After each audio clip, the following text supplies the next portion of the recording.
going to put out a challenge to the group, because what you're saying is exactly right. A lot of times we don't put our tender ends out there, if you will, because there's a lot of opportunity for it to get stomped. Deliberately or not. Yes. One of the words you said in there, though, I'm going to encourage us to pay attention to, and that's when we. And today, I want to encourage you to think about when I. Pop quiz in your mind, answer this question. You don't have to call this out. Right now, on average, what level relationship do you have with the people in this room? Do you have level 3 relationships with just the leadership team here at New Life? And that's a rhetorical, but I want you to be thinking about that just for yourself, not looking for the answer there, because I think I just heard all of you tell me that there's value in that. Right? So the first question would be, what level of relationship do you have with the people around you? The second question, as leaders in the church, what level relationships are you fostering with your team? Come on, I know that, right? So look, it was the same size target. It was the same size target, it was the same size bullseye, yet most of you missed the second time around. Why? You weren't focused on the target, right? So the question becomes, well, what's the bullseye then? And the answer is, it's your specific purpose here at New Life Church. Period. It's your role, your responsibility as deacon, as elder, as whatever other position you hold. That's your bullseye. And many of you have multiple bullseyes. But the key point behind this is you can't hit that bullseye if you haven't defined it. That you just wrote deacon. How many of you just wrote deacon for your primary job? Okay, so not a whole lot. Perfect. So there's a couple. What are the fundamental, let's just say if there were 8 roles or responsibilities, what are some of the key functions for the deacon in the church? Help me out, please. What do deacons do? Service. Okay? Service. Yeah. Yeah, so I'm going to challenge us to dig just a little bit deeper. Service is pretty broad. Right? So yes, absolutely service. And let's dig a little bit deeper. Service, what, how? So in other words, if you were reading the deacon's job description, what would we read? What are the tasks, the functions, the responsibilities of the deacons in the church? Assist the pastor. Okay, assist the pastor. Because we all have these ideas of what our bullseye is, but we have to take a step back for a second and define each piece so that we have something substantive that we can put our finger on and say, how am I doing with this?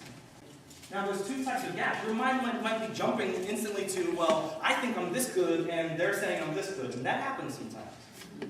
Similarly, what we see, and just as important, is somebody will say, I only think I'm this good, and whoever will say, no, you're that good. And that is just as important to know. Why? Because you don't want to change what's not broken. Many of you said, yeah, that's very specific. Ensure new life leaders are trained. What's funny about it? Yeah. Say it again. Train in what? Train in what? Okay. And instantly what I just did was deliberately gave you an ambiguous comment here because each of you know have your own idea of what that means. Each of you were probably thinking something very different. And that's where miscommunication is. Because you know exactly what ensure new life leaders are trained means, so does Weldon. And guess what? You have 2 completely different perspectives of what that means. And when you communicate about getting new life leaders trained, he's talking from his perspective, you're talking from yours, and you're missing each other. Right? And so, if I'm a supervisor and I say, make sure new life leaders are trained, you can shake your head yes, you can walk out the door and not do anything for another 2 years. And still be okay. Because the expectation that I set didn't have by this time. And now I'm frustrated with you because you just blew me off. Right? And you don't understand why I'm frustrated because I never said when it needed to be done. See how it is? More happy.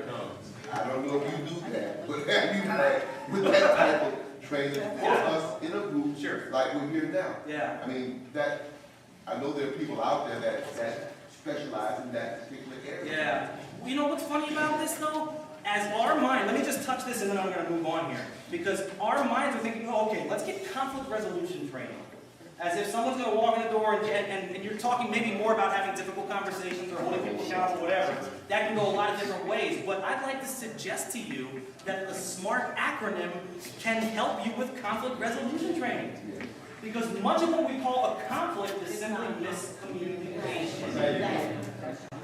So before we talk about untangling conflicts, let's do what we can to keep them from even happening by communicating clearly. And then let's see where the conflicts really are. It's very possible to set a bad SMART goal. In other words, it's very possible for you to be setting goals that are not contributing to the important tasks of your job. Now, one of the funny things about this is, in general, if we were to take all of the tasks that you do on a daily basis, most of the time, only about 20% are the important, most important things. 80% of the things that we tend to get pulled off by are the distractions or the low important things, the time wasters. Now, I don't know what percentage of your time you're spending focusing on what quadrant, but I'm willing to bet that you do. Because I think one of the problems now is we're always wired. We're always, there's cell phones. Say no more, right? And I want to just tune into what you just said. There's never a time where people can't get in touch with us. And that is us allowing ourselves to be distracted. So we have to take control of that thing and turn off those cell phones, turn off the pagers, shut the door when we're doing our prayer time. Whatever that thing is, we have to block the world out. Yeah, so one of the things that we have to do is get crystal clear about what it is that we're touching that is not so important and what's a plain old time waster. And here's the major question here. What do we have to do to shift 80% of our focus, attention, time on the important stuff and only 20% on the time wasters and the distractions? That is the work of a leader. So if everybody recognizes the fact that nobody's perfect and many things will fail, why is accepting blame for subpar performance difficult to do? Why? So we don't have the right to not do the right thing. Right. That was a good one.